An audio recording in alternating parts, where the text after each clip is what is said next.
Well, a very good morning, good evening, good afternoon to you, wherever you might be in the world. Once again, as always, thank you very much for joining me today. If you're new to the channel, welcome.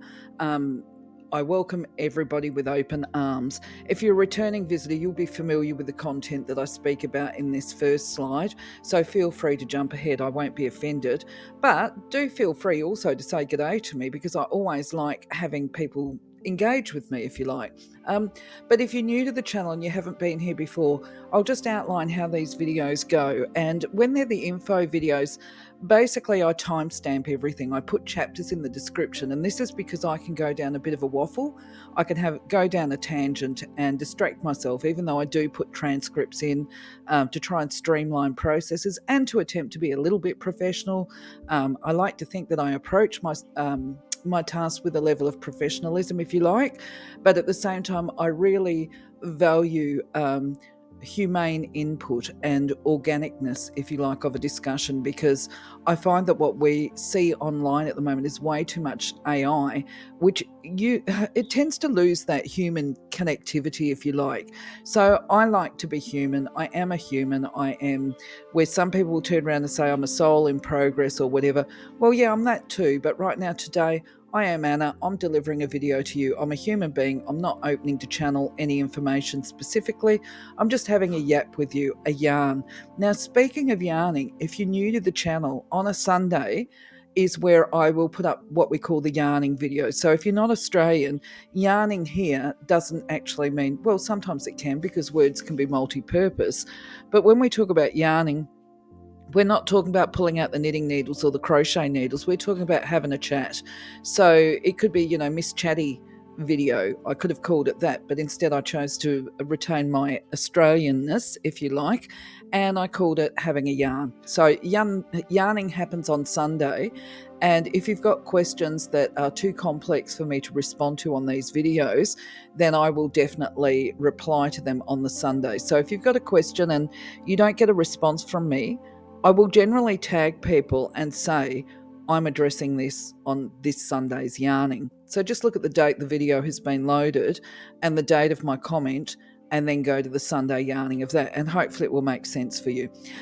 Anyway, what can I say? Besides the fact that it is stinking hot here today, and I've got the air conditioner on, it was 39 degrees yesterday when I was driving along the road because I had to go out. I actually saw that the car temperature, not inside the car, I don't know where it measures it. My father says to me it's about the ambient heat off the road. Anyway, it was 43 degrees when I was driving. But I saw on the weather report it was 39 yesterday, and today it's supposed to be 34. So, yeah, air conditioner's going. All the plants have had a good water, and now I'm going to get straight into talking about today's topic, which is actually aquamarine, which I suppose having the conversation about the weather and the heat and the plants is actually quite relevant to the crystal of aquamarine from a metaphysical perspective. So anyway, let's get into it. So I imagine when we talk about aquamarine, and I mean having a conversation and thinking about it, most people will know what aquamarine looks like from a gem perspective. They'll have seen jewellery made of it. And to some extent, I guess we think aquamarine and we think something like this. But just to put this into perspective, this image is actually part of a collection, a gem collection. I think the guy was a distributor. Let me just check my notes. I know I write these things down. I will find it and put it in the links. I can't see it at ease. Normally I have it tagged into it. But either way, this is a huge specimen. It would be extremely valuable. It would cost you a fortune, and we'll talk about why in the later slides. But from a metaphysical perspective, we don't have to have it of this beautiful, perfect quality. But I'll just give you a bit of a backstory here that I found about aquamarine. Apparently, the Sumerians and the Egyptians really valued it as a symbol of happiness and everlasting youth. Quite interesting. The Christians identified it with St. Thomas because they believed that it imitated both the sand and the air. Another interesting concept. Well, I consider this stuff to be interesting anyway. Anyway, St. Thomas was believed to have made a lot of long journeys over the ocean, even including to India as part of preaching salvation. Then there's another guy, an author, who mentions aquamarine back in 1377 as being an antidote to poison. I really have no idea how they reached that conclusion. But anyway, it was in popular demand in Europe because of the poisoning that was happening to royalty at the time. So the story goes. It was apparently, this is fascinating. I pause and stumble. If you've got more information about this, feel free to put your comments up. But either way, apparently it was believed that you didn't need to crush the crystal. You could simply wear it, and that was going to be effective against poisoning for the royal family members, of course. So then we look at, who is it? The Arabics. Was it the Arabic? No, I don't think it was the Arabics. Either way, during the Middle Ages, it was considered to be an oracle crystal. It was used for divination and very popular, for fortune telling, so to speak. What else have I got here? Just that they used to use it as a pendulum. So we'll be talking about that in a little while as well. But what I have to laugh about, seriously, is there's a lot of over history comments and beliefs about what aquamarine can do. And apparently one of the Plinies, whether it was Pliny the Senior or Pliny the Junior, I'm not sure, is said to have basically believed that it came from some kind of mermaid's treasure house because it was so charming. He was a philosopher. And also it was used as an amulet, used in rituals, all that kind of stuff.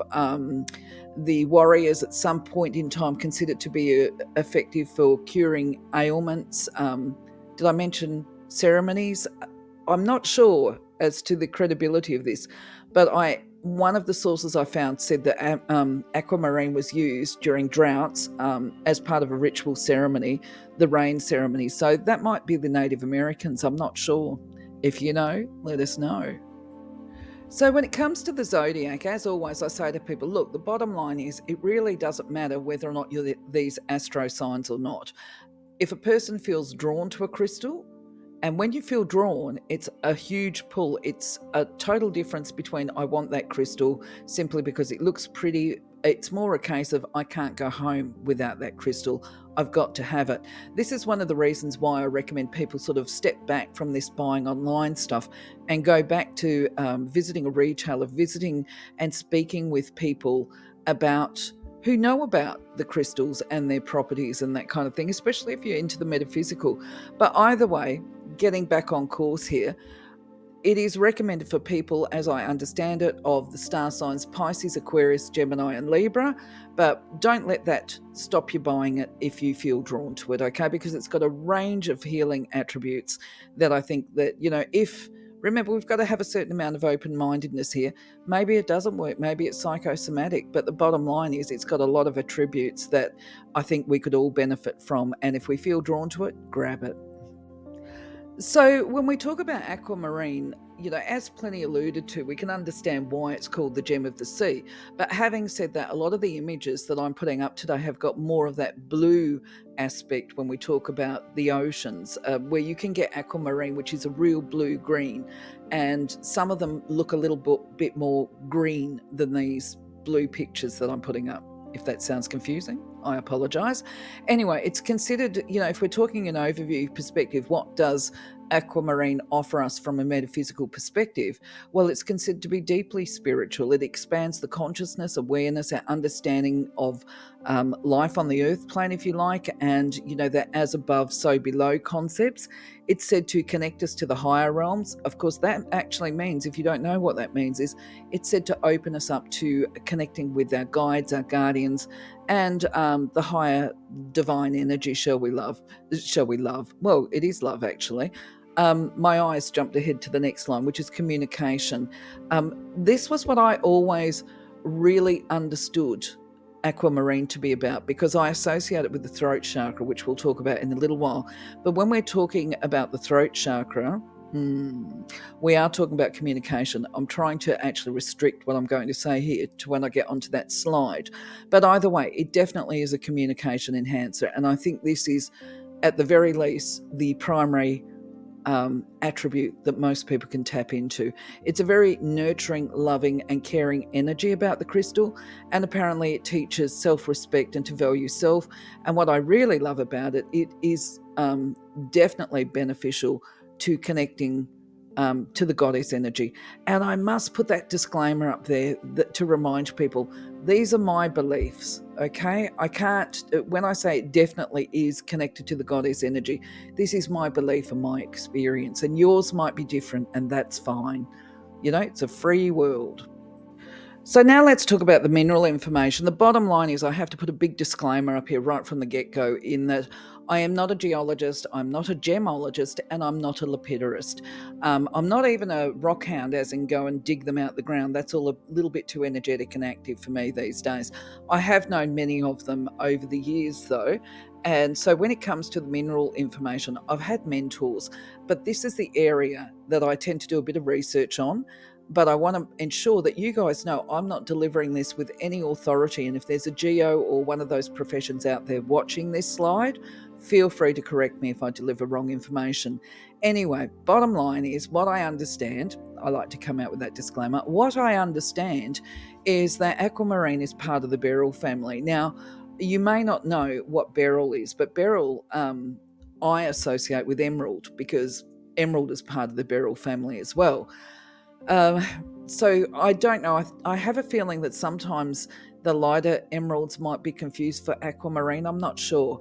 But either way, let's talk about the hardness of the crystal. So aquamarine is said to be 7.5 to 8 on the hardness scale, which is not too bad, actually, because that means that it's reasonably hard. It's not super hard. The hardest is 10.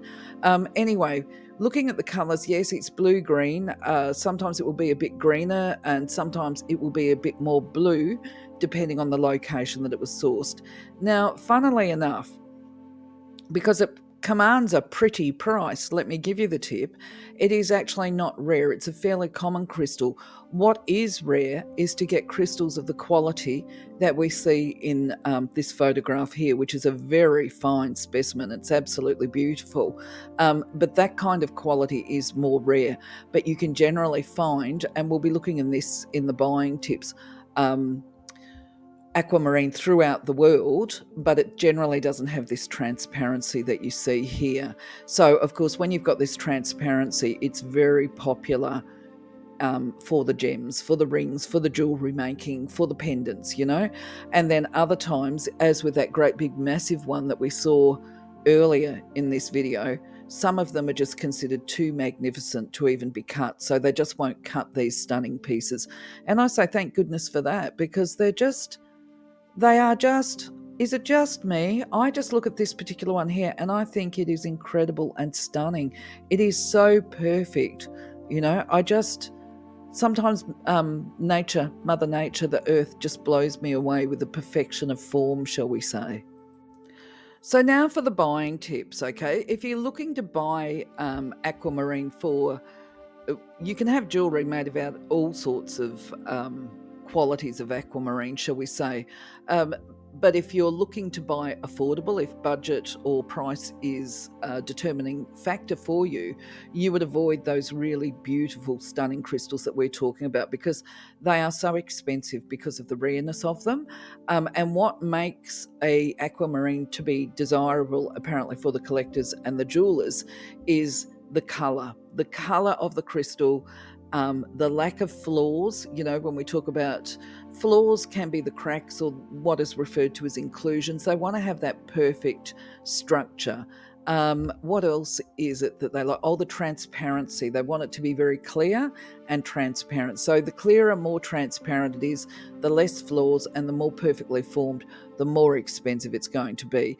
But if you're, thankfully for people like you and me, who are buying it for Metaphysical, we actually don't need to have that kind of quality. So we can generally find aquamarine more affordably, whether it's in the rough, which is the image that you see second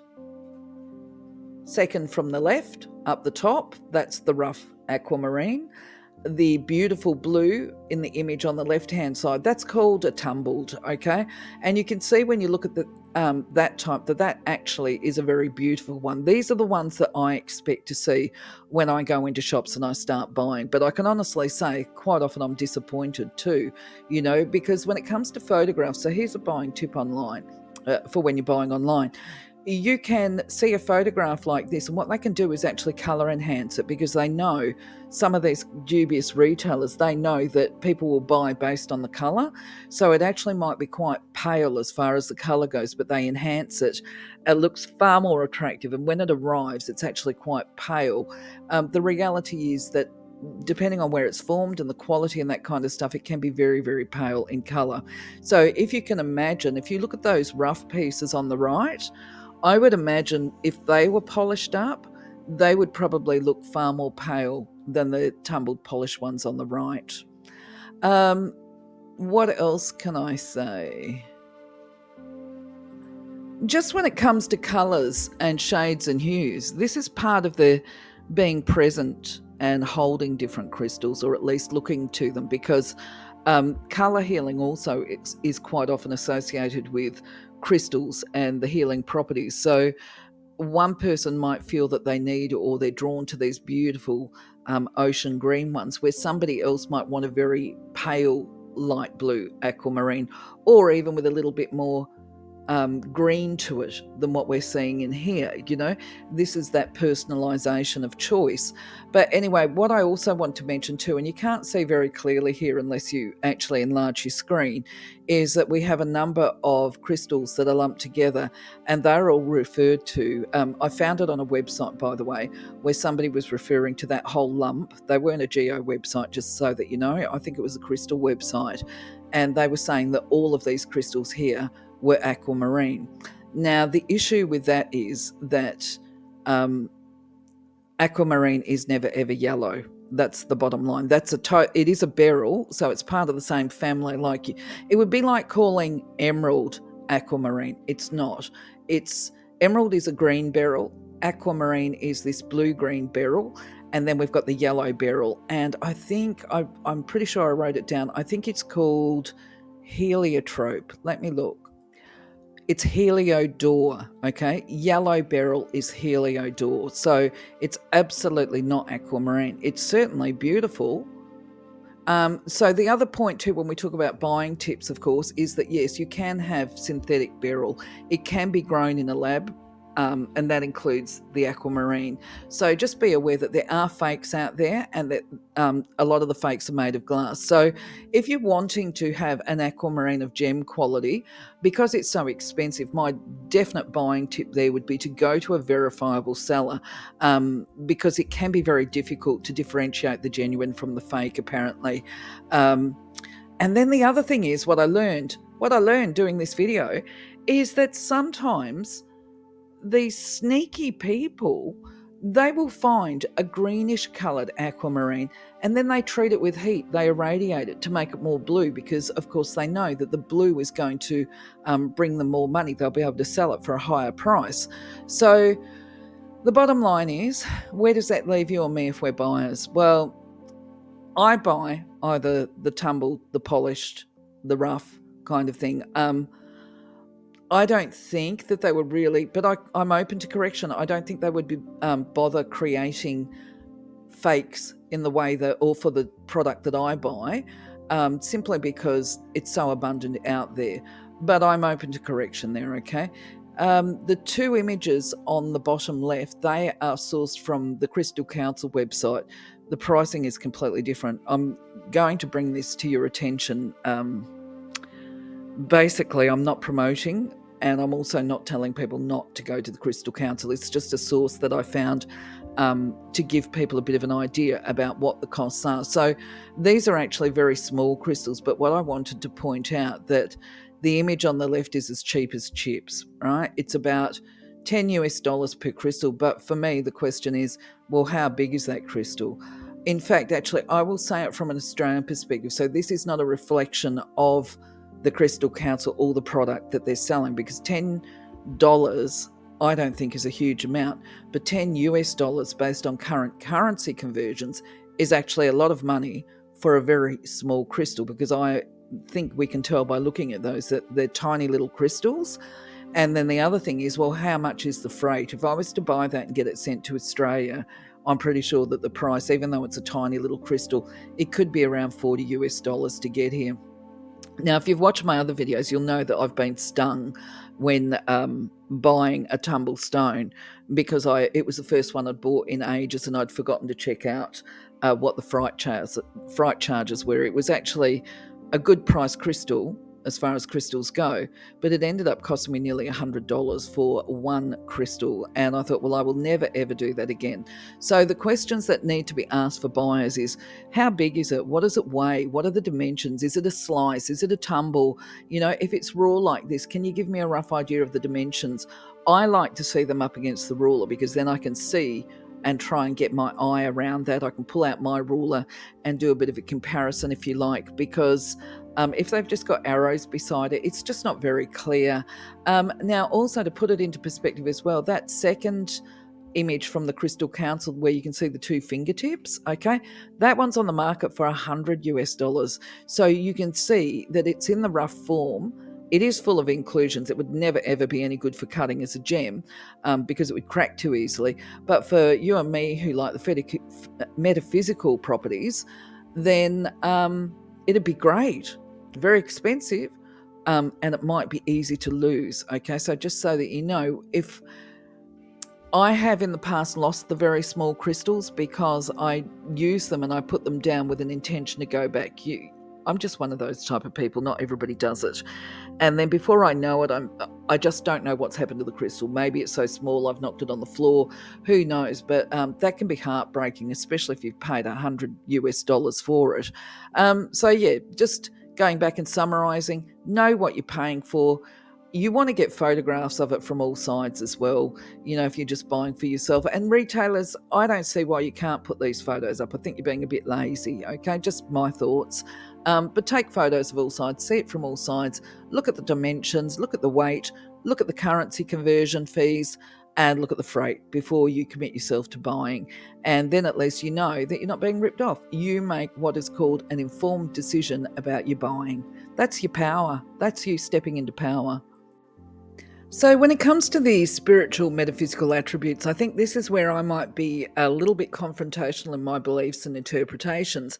And this is because my understanding, and I don't know where, I actually did a bit of quick research to try and work out where I got this belief and understanding from.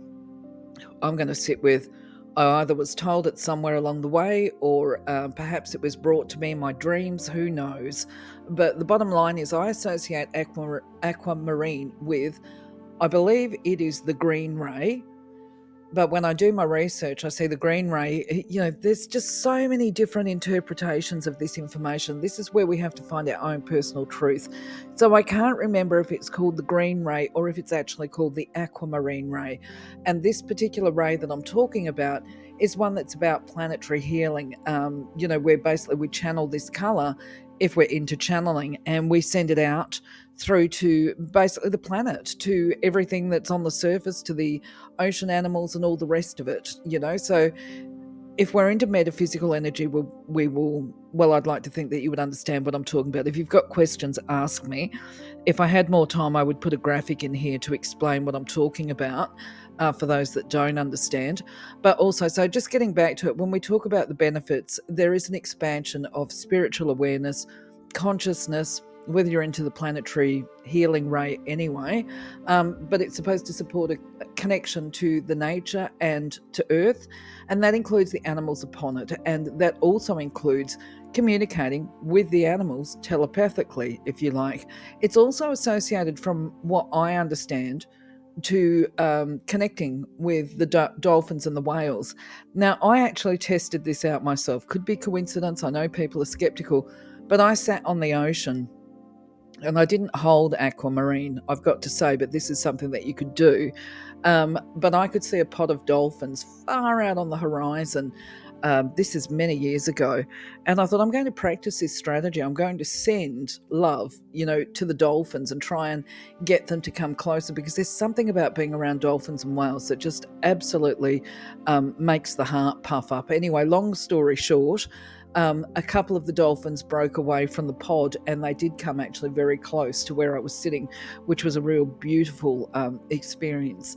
Anyway, other attributes include the fulfillment of the life path and your destiny. It's said to purify the aura, to cleanse it, to shield it, to bring enlightenment with it. Also, the divine energy, we're talking about connecting to healing energy in the way that I described, where you do the planetary healing, you bring that color in and you send it out. Now, as mentioned in previous slides, it is definitely popular for divination. And when we talk about divination, that could be, if you're lucky enough, it doesn't happen often, where you actually get a big enough piece of aquamarine to have it sphere shaped or whatever. Because that's how we do scrying, is we look into the crystal balls. So with a pendulum or with scrying or whatever, you can potentially do things like find lost items. Now, just to put this into perspective, I don't do this, but I understand it has been done, where you use a pendulum if you were doing things like using a board with letters on it. That's not my scene, okay? That's other people's scene. Not going to pass judgment there. If you're into pendulums, and I know people are into pendulums, or who are, and they will use it to get yes, no answers from their guides. So it's also credited with being able to access spirit communication, that is communication with your guides and your guardians. I also mentioned that it is popular for use with ritual and ceremonies. If you do, you will see in some of my videos that I promote what is called an angelic blessing ceremony. There's the angel of blessings. Now, it would be good to actually have a piece of amethyst on your, you can call it an altar if you want. It's whatever you want to call it, really. I create, if I'm going to do a gratitude blessings is what I call it, gratitude for blessings seen and unseen. And if I want to put ritual into that, and I think sometimes doing a ritual helps to cement the intention of what it is that you're trying to create. It energizes it, it magnifies it. So I would be inclined to put a piece of aquamarine onto my table when I'm doing these little type ceremonies. Having said that, I actually don't have any aquamarine. I tried to buy some yesterday, so I'm going to put it on my to-do list because I really want to actually incorporate that going forward into these ceremonies of gratitude. Anyway, it's also said to bring success to any business endeavors that you might be activating, and to help a person live authentically. Now, what that means when we talk about living authentically, it means being true to self and being aligned with the divine purpose. So it's knowing who you are, what makes you tick, what doesn't, and to be honest. Honesty is sometimes quite often overlooked these days, but to be able to speak your truth of your feelings with honesty, and to walk your path with integrity, and to do it in such a way as it is filled with kindness and compassion when you interact with other people. Because it's amazing, people think that they can't tell the truth about how they feel because it might hurt somebody, but if you communicate with kindness and compassion, in truth of your feelings, being emotionally responsible, people will always cope, I believe. Now, as you can see here, there is a whole range of physical attributes for aquamarine, and they look pretty outlandish. So I've got that disclaimer up there saying, don't disengage from your current treating practitioner. If you've got any of the conditions, then yeah, by all means, wear it or work with it or put it under your pillow or whatever, with the intention that it heal whatever condition it is that you're trying to heal. Now, when it comes to things, rather than me go right through it because of the sake of getting through this video more quickly, just remember, if we're talking about musculoskeletal, we're talking about strengthening those. And then perhaps if there's torn muscles or bone fractures, or if teeth are in decline or whatever, we're talking about promoting repair and good health. I have heard different stories from different people about teeth, but it's not something that I've actually observed myself, right?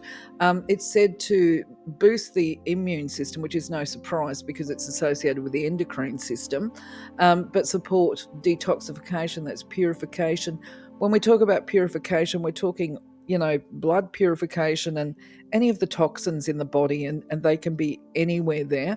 I think the only one that's really worth me, excuse me as I swallow, focusing on, because I think the rest of them are self-explanatory, although if you've got a question, let me know because I can expand on it, is that environmental temporary pollution protector. What I think that means is that if you're in an environment where perhaps you've got a lot of dust or whatever, so mining environments and all the rest of it, and it was impacting on your breath and your breathing, or giving you throat irritation or whatever, then you could rely on perhaps the aquamarine to support purification of the air, but you wouldn't be doing it over or intending to rely on it for a great period of time. I mean, if necessary, you might need to get an air purifier, a specific, I can't even think of the word, what's it called? One of those things that you put in your room to make the air pure, and it's got filters, and then you just clean it out every now and again. If you were going to be using your aquamarine as a temporary, if I can speak, pollution protector, absolutely make sure that you put it on selenite. In fact, I would probably have it resting on polished selenite at all times. I'm trying to obviously shorten the length of the video because they get very long. So once again, I'm just going to gloss over this particular slide, but put in here that from an emotional perspective, aquamarine is primarily concerned with helping a person to put a value on themselves. This does not mean at the cost of other people. It's about treating, I guess it's about this recognition that before we can help others, we've got to be able to care for ourselves. It's that case of fill your cup, and once the cup is full, it's going to flow over. There becomes an automatic flow to that we extend out to others. It's love thyself first, I guess, and love thy neighbour, which can sound particularly repelling, actually, when you put it like that. But when we talk about loving ourselves, that doesn't mean hurting other people. In fact, actually, if we hurt other people, we're not being loving to ourselves anyway. But the filling of the cup, when I say the filling of the cup is essential as part of self-respect as well. But all of this stuff is vital for recovering from abuse. The idea of creating time to nurture yourself, because if we get depleted, I think most mothers will relate to this, all right? They will be the ones that get it, where they know within themselves that they have got responsibilities to care for their children. But if their energy resources become depleted, then they're actually not going to function very well. They probably will not be the best mothers that they would like to be, and then they're going to beat themselves up because they didn't meet their own expectations. And so as they start to mature and all the rest of it, they realize, it is okay to turn around and say, can you look after the children? Or I need time out. I've got to go and have a soak in the tub, or, so that they can regroup and become emotionally stable and more nurturing towards others. They have to nurture themselves first so that they basically have this abundance of nurturing energy that they can give to others. So it kind of reinforces that idea. So that's the healing aspect. And then once we get this in hand, then the rest of it becomes a flow-on thing. So, when we're making changes, if it doesn't feel right, if it's never felt right for you to look after yourself and put yourself first, that becomes a behaviour change. It becomes a change in thoughts, a change in attitudes, and it does take a certain amount of courage also to be able to stick to those goals. So there's motivation and inspiration with aquamarine there as well. So obviously, actually, I need to make this point. I just realised before I move on, it is really recommended for those people that have got very distressing mental illnesses or disorders. Now, that can be when a person is stuck into the grief stage, if somebody has passed over, loved one has died. It can also be even where a person has become psychotic and things like that.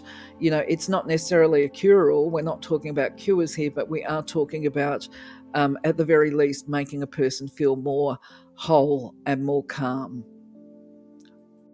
So when it comes to the chakras, I mean, as always, if you do your own research and start Googling online, you're going to find not only that people might associate aquamarine with different chakras than I do, but they may also interpret the chakra function and the attributes of the aquamarine towards the chakras different to me as well, and vice versa. You know, this is the thing, as we start to expand our pool of knowledge, shall we say, what I've always found is that there's similarities and yet there is difference. And this is what I believe to be the personalization of our information and knowledge based on experience, if you like. So we're all unique and individual, and we experience things and learn things in different ways, but there will always be a common thread or a common belief. And to me, that's the core knowledge and everything in life. This is why I don't get really stuck down, oh, well, this is how it is. You know, to me, everything in life is this is how it is, but sometimes it might be this, okay? And that's where we have to try and test ourselves. So in my knowledge and understanding, the primary chakra for aquamarine is actually the throat chakra. However, because it carries the attributes of relieving anxiety, grief, loss, tension, all of those kind of things, it's also associated not just with the heart chakra, but with the higher heart chakra. And when we talk about anything related to fears and phobias, that is stuff that is higher heart chakra. And if you know anything yourself about phobias and these, look, there's a difference, just to put this in perspective. A little bit of anxiety is fairly normal for people, okay? It doesn't stop their function. Debilitating anxiety is one that paralyzes a person basically and stops them moving, impacts their function, and they feel it, right? If you have a conversation with somebody that has that form of anxiety, they will, I'm pretty sure, confirm to you that when they have what is referred to as an anxiety attack, which is a commonly used word, basically they will feel that in the area of the body which is called the higher heart chakra, and that can actually cause pain. In fact, if anxiety gets really out of hand, they will feel great discomfort in that higher heart area, and they will experience it sometimes even as a pain in the heart space where the darker green is. But either way, aquamarine works to balance these chakras.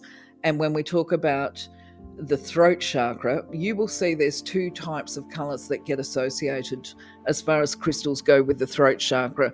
One might be the dark blue, like the sodalite or the lapis, which is a beautiful royal blue. And then you get the colors like turquoise and some of the more pale colors such as aquamarine. They're all throat chakra related, but they bring a different energy with them. So the softer colored stones are more associated with the divine feminine, the nurturing aspects, whereas the darker color crystals are basically more associated with the divine masculine. That's the provide and protect aspects, you know, speaking up when there is a need for it, shall we say, this is generalist, okay, but the masculine is about speaking up when they feel that there is something that could be done better. I'm hesitant to use the word wrong, but if we're talking about in our physical life, that's what it's about. But if we're talking about on a spiritual or energy level, if we're talking about sodalite and the darker colors of the blue, it's still associated with the heart, with the throat chakra, but it connects with, shall we say, the higher realms. So if you were to, you know, everything is so complex. And I've got to be very careful that I don't make limiting statements. So, you know, we don't want to turn around and say, you know, as above is purely male or whatever, because there's masculine and feminine energy in that area as well. But if you were to talk about, say, Father Sun and Mother Moon, well, it would be connecting with Father Sun type energy. And if it's the lighter blue, it's connecting with Mother Moon, Earth, Mother Earth, Gaia energy, and softer verbal expression. I don't know if that's confusing. Ask me to clarify and I'll look at it in the Sunday yarning. So I've kind of covered this actually in the course of this video today. Basically, yes, okay, ways that you can use your aquamarine if you've got this is an example of a perfectly good little bracelet that, you know, literally cheap as chips, because they are chips. It's a chip bracelet, and they're not so expensive to buy. And, this becomes a case of wearing aquamarine to experience the attributes that you're working on, or the healing benefits that you're working on.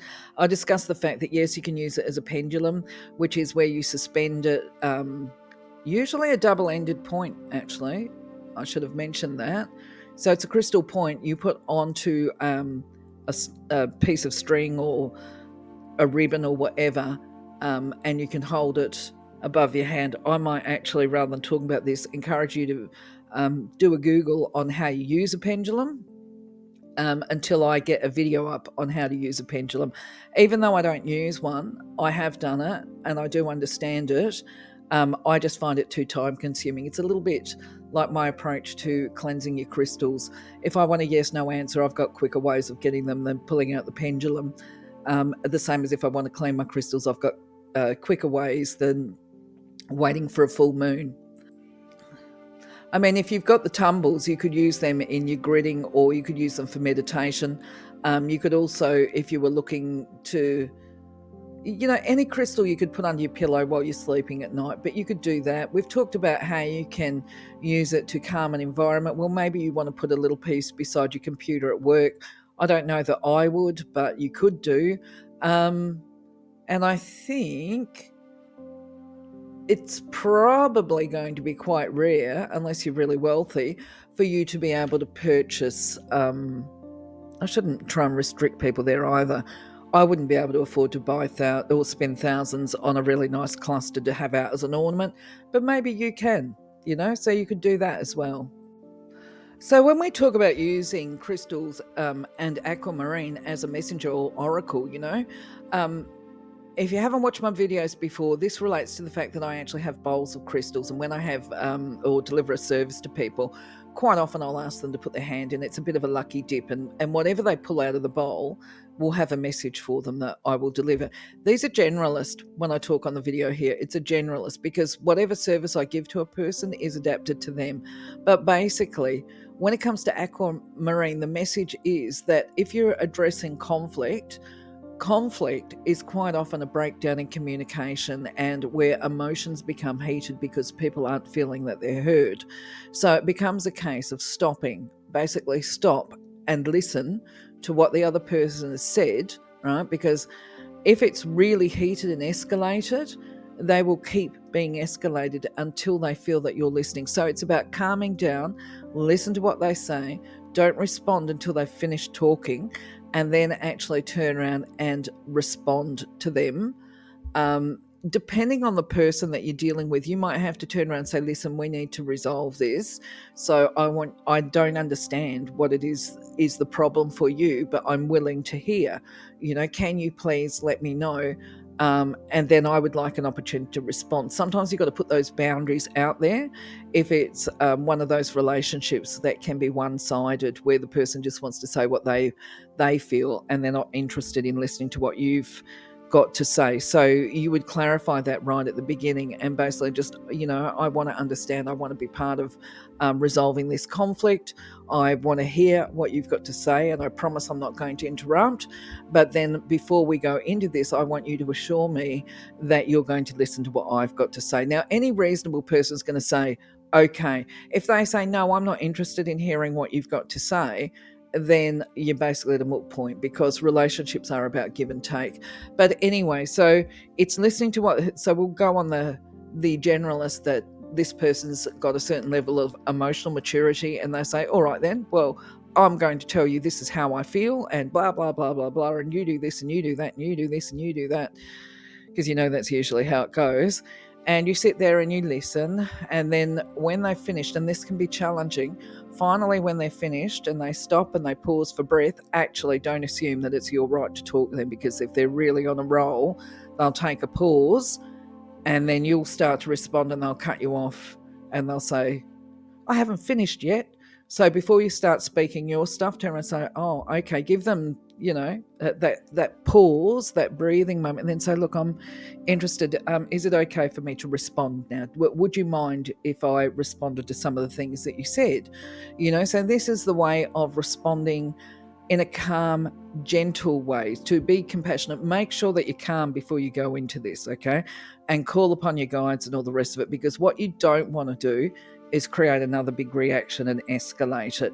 So the key also is not only to approaching this from the perspective of I'd like to listen, now I'll say how I feel, and then be moderate, be very tempered in how you respond. And then it's a case of, if you do feel yourself starting to be upset, then you need to take a break. And you could, at some point in there, this is just some tips, all right?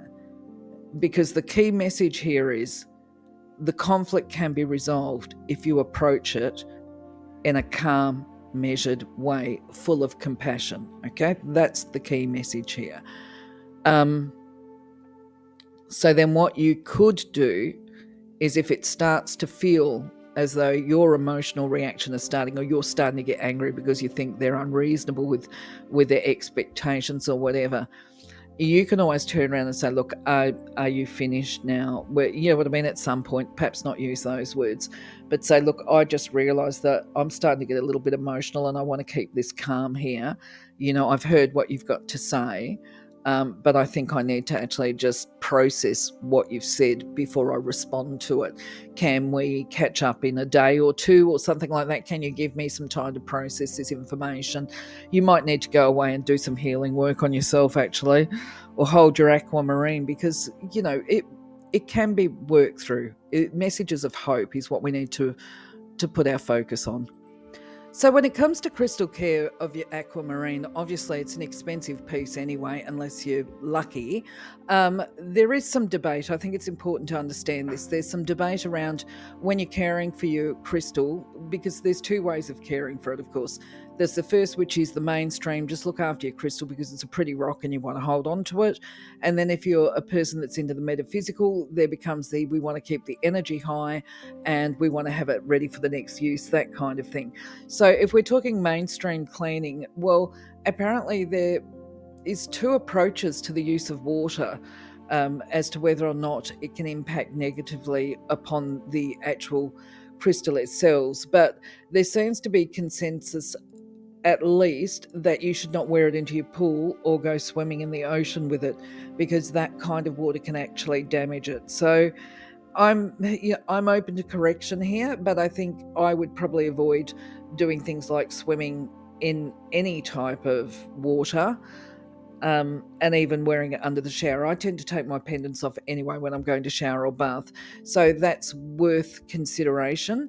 But when it comes to actually cleaning your crystal, if it gets a bit greasy because it's been handled a lot, there is apparently no issue if you were to do that tried and tested method that I talk about just about every week, which is, fill your cup with some tepid water. I use a coffee cup.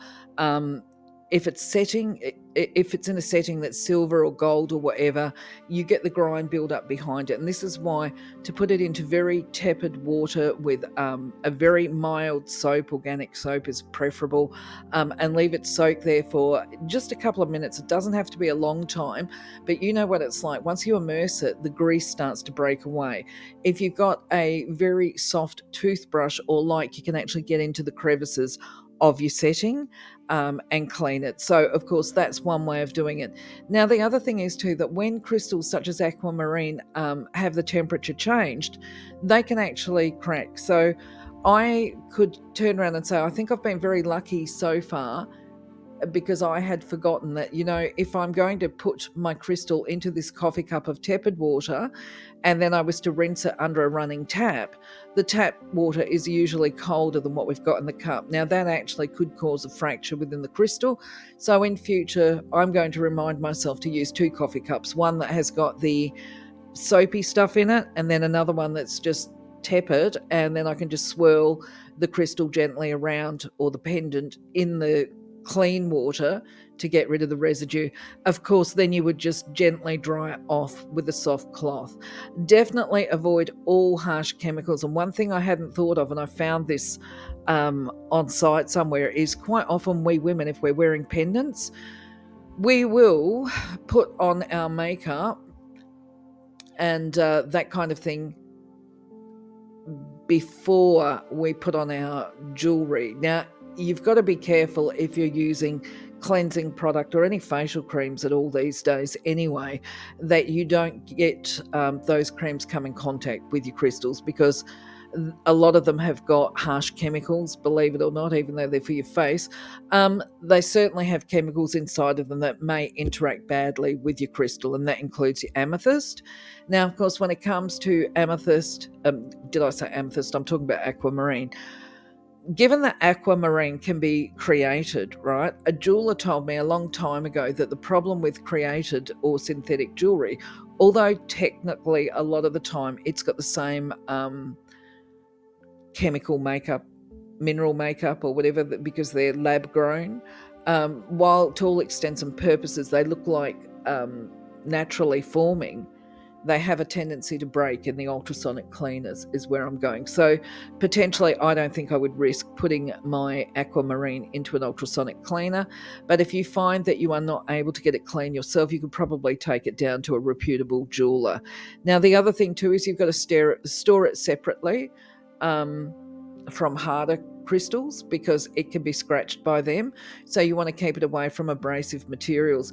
That being said, selenite is quite abrasive unless it's polished, okay? So if you were going to rest it on your unpolished selenite, you might want to put a cloth between it to protect it. What else can I say? Just be careful with your tumbleds. If you've got a tumbled, and even in your bed linen, that's something else that I've done before. If I've got them under my pillow and I forget about it, I go to change my sheets and I rip the sheets off and the tumbleds go flying, they can actually crack and break as well. And that's the same as if you're in the bathroom, you take your bra off or whatever, and the crystal hits the floor, it will likely fracture and potentially shatter. But let me know your experiences. Now, this has been a very long video, so I'm going to say, look, thank you very much. If you've made it this far, well done. Go you, 3 cheers, woo, woo, woo kind of thing. Because I realise it is arduous, and that's why I put the timestamps in. For now, though, I'm going to say I hope you found the information informative. Please do reach out to me if you've got further questions. If I don't know the answers, I'll find them, or I'll speak to somebody that does know the answers. For today, though, I've actually got a lot happening. I need to really do a love you and leave you, because I've got a lot of admin type work to do. I'm doing information cards on all these different crystals as well, which sort of helps cement my learning and information that I can bring to you too. But anyway, I'm under the time pump today. So I'm going to say love you, leave you. Thanks for being part of my journey. Take care. I'll catch you on the next one. Bye-bye for now.